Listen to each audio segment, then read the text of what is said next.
जय श्री राम दोस्तों। हमारी आज की कहानी है बुढ़ापे का सहारा। आज भगवान भोलेनाथ महाकाल की शिवरात्रि थी, इसीलिए बसंती जी सुबह सुबह जल्दी उठकर पूजा की तैयारियों में लगी हुई थी। तभी अचानक दरवाजे पर किसी के आने की दस्तक हुई। अरे बेटा मनीष, तुम दिल्ली से कब आए? प्रणाम आंटी जी, कल ही आया हूँ, कहकर मनीष अपने दोस्त की माताजी के चरण छूने लगा। आशीर्वाद देते हुए माताजी इधर उधर देखने लगी। दरवाजे पर देखा मगर कोई नहीं था। मनीष बोला, आंटी जी आप अंकित क्यों ढूंढ रही हैं? दरअसल उसे बहुत ज़्यादा काम था, इस कारण वह नहीं आ पाया। अगली बार तो उसे अपने साथ ही लेकर आऊँगा। बेटे के आने की उम्मीद में अम्मा जी की आंखों में जो चमक आ गई थी एकदम से गायब हो गई और उनकी आंखों में आंसू भर आए। थोड़ी देर में अंकित के बाबूजी भी आ गए और तब तक अम्मा का आंचल आंसुओं से भीग चुका था। बाबूजी बोले, अरे भाग्यवान, परेशान क्यों होती हो? अब यही हमारी किस्मत है। जितनी जल्दी हम इसे स्वीकार करेंगे उतना ही अच्छा होगा।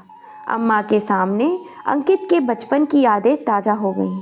कितनी मन्नतों से मांगा था अंकित को उन्होंने भगवान से। कभी चोट अंकित को लगती थी तो दर्द अम्मा को होता था।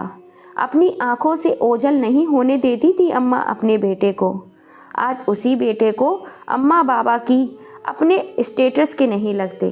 अंकित, ऐसी तरक्की का तुम क्या करोगे जो तुम अपने माँ बाबूजी का सहारा उनके बुढ़ापे में ना बन सको? तुम केवल अपनी कमाई और पैसों के बारे में जानते हो। कभी यह सोचा है कि तुम्हारी अम्मा और बाबूजी किस हालत में रह रहे हैं? मनीष ने अंकित को समझाना चाहा। मनीष, तुम मेरे दोस्त हो तो केवल दोस्ती तक ही सीमित रहो। मेरे पारिवारिक मामलों में दखल देने की ज़रूरत नहीं है तुम्हें। यह मेरी ज़िंदगी है, मैं जैसे चाहूँ इसे जी सकता हूँ। अब मुझे अपनी ज़िंदगी कैसे जीनी है, अपने माँ बाप के साथ कैसे रहना है, यह मुझे तुमसे जानने की ज़रूरत नहीं है। यहाँ दिन भर कितने मरीज़ आते हैं, अगर उन्हें छोड़कर मैं एक दिन के लिए भी चला जाऊं तो मेरा हज़ारों रुपए का नुकसान हो जाएगा और उस नुकसान की भरपाई कौन करेगा? मैं अपना कैरियर छोड़कर गांव में तो नहीं रह सकता और गांव में रखा ही क्या है। और अम्मा बाबूजी को यहाँ रहने को कहता हूँ तो वे ज़िद पर अड़े हुए हैं कि गांव छोड़कर कहीं नहीं जाएंगे। और रही पैसों की बात, तो मैं यहाँ पर कमाता ही कितना हूँ जो हर महीने उन्हें पैसे भेज दूँ? मेरा अपना भी परिवार है, उनके भी खर्चे हैं और अम्मा बाबूजी हैं जो चाहते हैं कि हर महीने उन्हें पैसे भेजता रहूं। अंकित, तू डॉक्टर है और इतना पैसा कमाता है कि थोड़ा सा अम्मा बाबूजी के पास पैसा भेज सकता है। ना तो तू उन्हें समय देता है और ना ही पैसा। उनका भी तुमसे मिलने का मन करता होगा। 1 साल हो गया तू अपने अम्मा बाबूजी से नहीं मिला। वह भी अपने बेटे और पोते से मिलने के तरस जाते होंगे। मनीष यह सब बातें बोलता जा रहा था, लेकिन अंकित को इन सब बातों को सुनने में कोई भी दिलचस्पी नहीं थी। अंकित अपने अम्मा और बाबूजी का इकलौता बेटा था। हर काम को लगन से करता था और बाबूजी को पूरा विश्वास था कि उनका बेटा बड़ा होकर उनकी सेवा करेगा, उनके काम को संभालेगा। जब अंकित थोड़ा बड़ा हुआ तो उनकी भैंस एक बार बीमार पड़ गई थी और बाबूजी ने उसे जानवरों के डॉक्टर को बुलाने को कहा। डॉक्टर जब आया तो उसने इलाज करने के लिए बहुत से पैसे मांगे बाबूजी से और गांव में आने जाने वाले लोग उन्हें नमस्कार कर रहे थे। अंकित को यह सब देखकर बड़ा ही आश्चर्य हुआ और वह सोच में पड़ गया कि गाय भैंसों के डॉक्टर को इतनी इज्जत मिलती है तो क्यों ना वह इंसानों का डॉक्टर बन जाए। उसी दिन से उसने ठान लिया कि अब उसे डॉक्टरी ही करनी है और उसने प्रवेश परीक्षा के लिए तैयारी करना शुरू कर दिया। अम्मा नहीं चाहती थी कि अंकित डॉक्टर बने, क्योंकि ऐसा करने पर वह उन्हें छोड़कर दूर चला जाता। लेकिन अंकित जिद पर अड़ गया कि और उसने बाबूजी को यह कहकर मना लिया कि वह डॉक्टर बनकर गांव वालों की सेवा करेगा। अंकित का सिलेक्शन भी हो गया था और वह पढ़ने के लिए अब दूसरे शहर चला गया। लेकिन अम्मा चिंता में डूब गईं और अपने पति से कहने लगीं कि अब आपका काम और ज़मीन कौन संभालेगा जी। तो बाबूजी बोले कि उसके लिए तो मैं हूँ, तुम क्यों चिंता करती हो। बस यही दुआ करो कि तुम्हारा बेटा एक बहुत बड़ा सफल डॉक्टर बने। डॉक्टरी की पढ़ाई के लिए बाबूजी के पास इतना पैसा नहीं था, तो उन्होंने अपनी दुकान गिरवी रखकर पैसे का इंतज़ाम किया और हर महीने उसे पैसे भेजने लगे। अम्मा जी की दुकान गिरवी रखने के हक में नहीं थी, क्योंकि वे जानती थीं कि एक बार अगर दुकान गिरवी रख दी तो कभी उसे छुड़वा नहीं पाएंगे। लेकिन अंकित ने कहा कि वह बड़ा डॉक्टर बनकर इतना पैसा कमाएगा कि उसके अम्मा बाबूजी राज करेंगे। कुछ सालों के बाद अंकित की डॉक्टरी की पढ़ाई पूरी हो गई और उसकी एक बहुत अच्छे अस्पताल में नौकरी लग गई। बाबूजी चाहते थे कि उनके बेटे की शादी उनके गांव के ही किसी लड़की से हो, लेकिन अंकित ने साफ साफ कह दिया कि उसने एक लड़की ढूंढ ली है जो उसी के साथ काम करती है और डॉक्टर भी है। अंकित की शादी सुरभि से हो गई। सुरभि भी उसी की तरह गांव से नफरत करती थी और सुरभि नहीं चाहती थी कि अम्मा बाबूजी आकर उसके साथ रहें। अम्मा बाबूजी यह बात अच्छे से जानते थे, इसीलिए वे अंकित के घर नहीं जाना चाहते थे। गिरवी ज़मीन को छुड़ाने के लिए जब बाबूजी ने अंकित से पैसे मांगे तो अंकित ने साफ इनकार कर दिया और कहा कि अब अपने लिए कोई नौकरी ढूंढ लो और दुकान को भूल जाओ। तो बाबूजी की आंखों में आंसू लिए बोले, बेटा तू नहीं जानता कितनी मेहनत से खड़ी की थी मैंने ये दुकान। अगर ये दुकान ना होती तो हम ना तो तुझे पढ़ा पाते और ना ही डॉक्टर बना पाते। लेकिन अंकित को इन सब बातों से कोई मतलब नहीं था। वह तो बस अपनी शहर की ज़िंदगी में मस्त था। अंकित की पत्नी सुरभि भी एक डॉक्टर थी। जब उसका बेटा हुआ तो वह 6 महीने के बाद ही अपने बेटे को कृषि में छोड़कर नौकरी करने चली गई।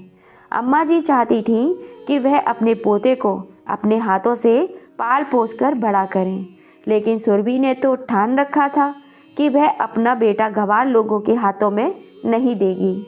इसलिए अम्मा बाबूजी जब भी शहर आने का नाम लेते तो वह कोई न कोई बहाना बनाकर उन्हें टाल दिया करती थी। गांव में अम्मा याद करने लगी थी कि अंकित का बेटा गोलू अब कुछ बड़ा हो गया होगा, अब चलने भी लगा होगा। कितने महीने हो गए होंगे हमने अपने पोते की शक्ल नहीं देखी। बाबूजी कहने लगे, हमने सोचा था कि अंकित यहीं गांव में डॉक्टरी करेगा और हमारे साथ ही रहेगा। हमारे आंगन में ही अंकित के बेटे की किलकारियाँ गूंजेंगी और यहाँ देखो घर का आंगन सुनसान पड़ा हुआ है। अगर अंकित यहाँ होता तो पूरा घर खुशियों से भर जाता। दुकान तो अंकित ने रहने नहीं दी और अब इन हाथों में भी इतनी ताकत नहीं है कि कहीं नौकरी कर सकूं। अम्मा बाबूजी की तबीयत अब ज़्यादा खराब रहने लगी थी। अंकित को जब मनीष ने अम्मा बाबूजी की हालत के बारे में बताया तो वह कुछ पैसे उन्हें भेजने लगा, क्योंकि सुरभि माँ बाबूजी को अपने साथ रखने को तैयार नहीं थी। लेकिन वह पैसे उनके लिए काफ़ी नहीं थे। डॉक्टर बेटे के माँ बाप अब गरीबी की हालत में रहने पर मजबूर हो गए थे। उनकी हालत बिगड़ती देखकर रिश्तेदारों के डर से अंकित उन्हें अपने संग शहर ले आया, लेकिन सुरभि ने अपने घर में लाने से साफ साफ इनकार कर दिया और अंकित से बोल दिया कि वह उन्हें वृद्धाश्रम छोड़ आए। देखते ही देखते अम्मा बाबूजी की ज़िंदगी पूरी तरह उजड़ गई। सोचने लगे, ये कैसी विडम्बना है कि डॉक्टर बेटे के माँ बाप वृद्धाश्रम में रह रहे हों। अंकित का बेटा गोलू भी अब बड़ा हो चुका था और उसे भी उन्होंने डॉक्टर बनाने का ही सोचा हुआ था। उसे डॉक्टरी की पढ़ाई पूरी करने के लिए उन्होंने विदेश भेज दिया था। अंकित ने बहुत सारा लोन लेकर अपने बेटे गोलू के लिए एक बहुत बड़ा अस्पताल खोला। जब उनका बेटा गोलू विदेश से पढ़कर लिखकर भारत लौटा तो उन्होंने गोलू को एक सरप्राइज़ के तौर पर उसे उसका अस्पताल दिखाया। लेकिन गोलू ने साफ साफ कह दिया कि वह भारत में रहने के लिए बिल्कुल भी तैयार नहीं है, वह विदेश में ही सेटल होना चाहता है। अंकित और सुरभि दोनों जैसे शून्य से हो गए थे। गोलू, यह तुम क्या कह रहे हो? सुरभि बोलने लगी, हमने तो सोचा था हमारा बेटा बड़ा होकर हमारा नाम रोशन करेगा, हमारे कारोबार को आगे बढ़ाएगा। लेकिन बेटा, हमारे देश में क्या बुराई है? सब कुछ तो है यहाँ पर, तभी सभी तरह की आधुनिक सुविधाएं भी हैं। लेकिन माँ, विदेश की एक लड़की से मैं प्यार करता हूँ और मैंने उससे शादी करने का फैसला कर लिया है। अब मेरे फैसले को कोई नहीं बदल सकता। मैं यहाँ नहीं रहूँगा तो मतलब नहीं रहूँगा।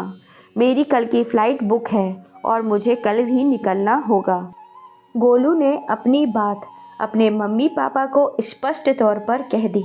अंकित और सुरभि दोनों गोलू की बात सुनकर जैसे काटो तो खुर नहीं। उन्हें अपने कानों पर विश्वास नहीं हुआ। गोलू, तुम्हें सेटल करने के लिए हमने कितना बड़ा कर्ज उठाया है। अपनी ज़िंदगी भर की कमाई हमने दांव पर लगा दी और अब तुम हमें छोड़कर जा रहे हो। क्या कमी थी हमारी परवरिश में जो तुम हमें यह दिन दिखा रहे हो? सुरभि के हाथ पैर सुन्न हो गए और बोली, मैं तुम्हारे बिना नहीं रह सकती मेरे बेटे। तो गोलू बोला, आप शुरू से तो मेरे बिना ही रह रही हो ना। मुझे तो आपने क्रश में छोड़ दिया था। जिस समय मुझे आपकी सबसे ज़्यादा ज़रूरत थी उस समय तो आप अपने काम में व्यस्त थी। ना तो मेरे लिए पिताजी के पास समय था और ना ही आपके पास। और दादी दादू को आपने कभी मुझसे मिलने नहीं दिया। अगर मेरे बिना आप दोनों का मन नहीं लगता तो आप भी वृद्ध आश्रम में जाके रह सकते हैं। और वैसे भी दादी दादू भी तो वृद्ध आश्रम में ही रह रहे हैं ना, तो आप क्यों नहीं? यह बात सुनकर जैसे सुरभि के पैरों तले जमीन खिसक गई। उसके सामने अम्मा और बाबूजी की तस्वीर आ गई। उसे लगा जैसे गोलू के रूप में उनके अपने ही कर्म अपने सामने आकर खड़े हो गए। सुरभि सोच में डूब गई, जिसके आगे और कुछ न बोल पाई और अपने कमरे में चली गई। अंकित भी आज ऐसा महसूस कर रहा था जैसे उस पर किसी ने बिना तलवार के वार कर दिया हो। आज उसे उसका दोस्त मनीष याद आ रहा था, जो हर पल उसे उसके कर्तव्य याद दिलाता रहता था, परंतु उसने दोस्त की भी कभी नहीं सुनी। थोड़ा संभल कर अंकित और सुरभि ने एक फैसला लिया। अगले ही दिन वह उस वृद्ध आश्रम में गए जहां अम्मा बाबूजी रह रहे थे। जैसे ही अम्मा और बाबूजी ने उन्हें देखा, उन्हें सामने देखकर उन दोनों की आंखों में चमक आ गई। अम्मा तो यही देखकर खुश थी कि उससे मिलने आज उसकी बहू आई है। अम्मा बाबूजी का यह व्यवहार देखकर सुरभि शर्म से ज़मीन में गड़ी जा रही थी। वह सोच रही थी कि हमने अम्मा बाबूजी के साथ इतना बुरा किया और अम्मा बाबूजी आज भी हमारे साथ उतने ही प्यार से बात कर रहे हैं। सुरभि सोचने लगी कि माफ़ी मांगूं भी तो किस मुंह से मांगूं। सुरभि और अंकित अम्मा बाबूजी के पैरों में जा गिरे और उन्हें माफ़ करने की विनती करने लगे। हमें माफ़ कर दो अम्मा बाबूजी, हम आपके गुनाहगार हैं। आज तक सुरभि ने अम्मा बाबूजी के बारे में नहीं सोचा था, लेकिन आज जब वह खुद उस स्थिति में खड़ी थी जिस स्थिति में उन्होंने अम्मा बाबूजी को लाकर खड़ा कर दिया था, वह उनके दर्द को समझ पा रही थी। अम्मा बाबूजी की जर्जर हालत देखकर सुरभि और अंकित अपने आप को कसूरवार मान रहे थे। बाबूजी, आप और अम्मा अब हमारे साथ ही रहेंगे। बहुत सह लिया आपने इस उम्र में, अब और नहीं। अंकित और सुरभि अम्मा बाबूजी को अपने घर ले आए और घर आकर देखा तो सामने गोलू खड़ा था। सुरभि और अंकित के चेहरे पर मुस्कान आ गई। हैरान होते हुए सुरभि ने पूछा, पर बेटा, तेरी तो आज फ्लाइट थी। मम्मी पापा, मैंने आपसे झूठ बोला था। मेरी आज कोई फ़्लाइट नहीं थी और मैं अपने देश में ही रहना चाहता हूँ और यहीं आपके साथ जीवन जीना चाहता हूँ। मैं जानता था कि आप दोनों दादा दादी को वृद्ध आश्रम में छोड़कर आए हो। मनीष अंकल ने आपको वृद्ध आश्रम में बात करते हुए सुना था। जब आपने मनीष अंकल की बात नहीं मानी तो उन्होंने आकर मुझे सब कुछ बताया। जब मुझे पता चला कि मेरे दादी दादू वृद्ध आश्रम में रहते हैं तो मेरा मन दर्द से भर उठा। मैं बचपन से ही प्यार के लिए तरसता रहा और दादा दादी अपने बच्चों के प्यार के लिए। मैं जानता था कि आप दोनों मेरे समझाने से नहीं समझेंगे, इसीलिए मुझे ये सब कुछ नाटक करना पड़ा ताकि आप समझ सकें कि माँ बाप का बच्चों के बिना क्या हाल होता है। मम्मी, पापा, मैं बरसों से अपने दादा दादी के प्यार पाने के लिए तरस रहा हूँ। मेरी बरसों पुरानी इच्छा अब पूरी होने जा रही है। अब मैं अपने मम्मी पापा और दादा दादी के साथ मिलकर प्यार से रहना चाहता हूँ। पोते की बातें सुनकर अम्मा बाबूजी फूले नहीं समा रहे थे। सुरभि और अंकित के चेहरे पर भी आज गर्व भरी मुस्कान थी। आज गोलू को अपने दादा दादी का प्यार मिला और अम्मा बाबूजी को अपना परिवार, जिसके साथ वे हमेशा रहने का सपना देखा करते थे। दोस्तों, माँ बाप हमारे हज़ारों तकलीफ़ें सहन करके भी अपने बच्चों की हर ख्वाहिश को पूरा करते हैं। ताउम्र अपने बच्चों को दिल से लगाकर उनकी हर मुसीबत को हर लेते हैं, यहाँ तक कि अपने सपने और खुशियों को भी कुर्बान कर देते हैं और बच्चों की खुशी के लिए ही जीते हैं। माँ बाप का सपना होता है कि उनका बच्चा बड़ा होकर अपने पैरों पर खड़ा हो, खूब पैसा कमाए और एक दिन बड़ा आदमी बनकर उनके बुढ़ापे की लाठी बने। यहाँ तक कि बच्चों के लिए माँ बाप अपनी सारी जमा पूंजी भी लगा देते हैं, लेकिन वही बच्चे बुढ़ापे में माँ बाप को बेसहारा छोड़ देते हैं। लेकिन सच तो यह है कि माँ बाप का परिवार अपने बेटे और बहू और पोता पोती से ही पूरा होता है। उनके बच्चों के साथ मिलकर रहना, उनके संग समय बिताने से ही पूरा होता है। केवल माँ बाप को पैसे देकर उनकी कमी पूरी कर देना काफ़ी नहीं है। अपने माँ बाप के साथ हमेशा रहो, यही चीज़ उन्हें खुशी देती है। तो दोस्तों, अपने माँ बाप को सही राह पर लाने के लिए गोलू ने जो तरकीब निकाली वह सही थी या गलत? अपनी राय हमें कमेंट करके ज़रूर बताइएगा। आप हमारी वीडियो कहाँ कहाँ से देख रहे हैं प्लीज़ ज़रूर बताइएगा। और अगर अब तक चैनल को लाइक एंड सब्सक्राइब नहीं किया है तो जल्दी से कर लीजिए। पास में लगी बेल आइकन को भी दबा दीजिएगा, जिससे हम जब भी कोई नई कहानी डालें उसका नोटिफिकेशन आपको सबसे पहले मिल सके। फिर मिलेंगे आप सभी से ऐसी ही किसी कहानी के संग। जय श्री राम दोस्तों।